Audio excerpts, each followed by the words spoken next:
The 1956 Olympic flame hoax was a hoax during the 1956 Summer Olympics, in which Barry Larkin, a veterinary student from Melbourne, pretended to be running with the Olympic flame hoax.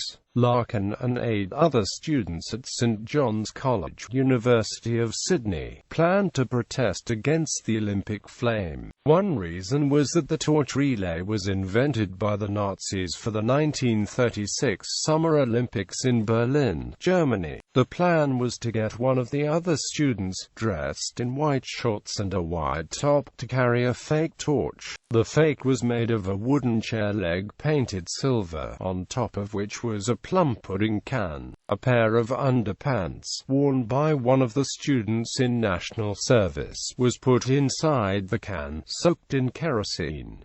The underpants were set on fire. Another student dressed as a motorcycle outrider by wearing a Reserve Air Force uniform. The torch was scheduled to enter Sydney, carried by Harry Dillon. Dillon would present the torch to the Mayor of Sydney, Pat Hills, at Sydney Town Hall. Hills would then make a speech and pass the torch to Bert Buttin.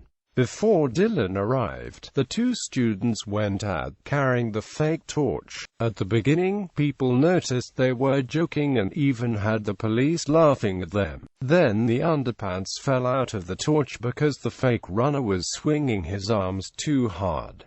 The runner panicked and fled. Peter Gralton, one of the 9 students, went to get the pants and told Larkin to pick up the torch. With Larkin holding the torch, Gralton kicked Larkin's backside and told him to run. Larkin did so, running the rest of the way to Sydney Town Hall. He ran the rest of the route, protected by police who thought that he was Dillon.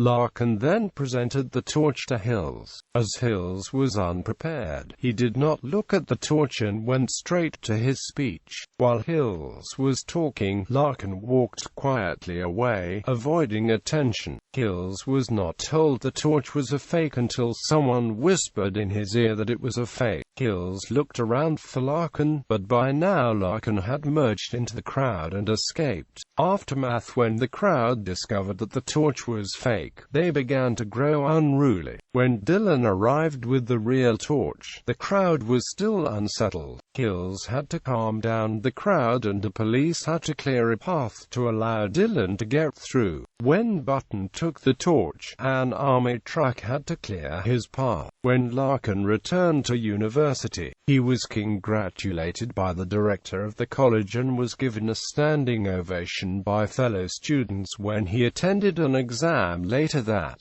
morning. He was able to perpetrate the hoax partly because he was acquainted with Mark Marsden, the organizer of the real relay. Larkin went on to become a successful veterinary surgeon. The fake torch was taken to the reception of the main hall and then ended up in the possession of John Lawler, who had been traveling with the relay in a car. He kept it until it was accidentally lost when tidying his house. Inspiration: during the 2000 Summer Olympics in Sydney, the media reported the story of Larkin's hoax. As a result, the police took measures to prevent any repetition of the hoax from occurring. This included security guards lining the route. However, this was not popular, as some people complained that they could not see the torch. There were 2 attempts to disrupt the relay. 2 people attempted to steal the torch and 1 man tried to put out the torch using a fire extinguisher, but none succeeded.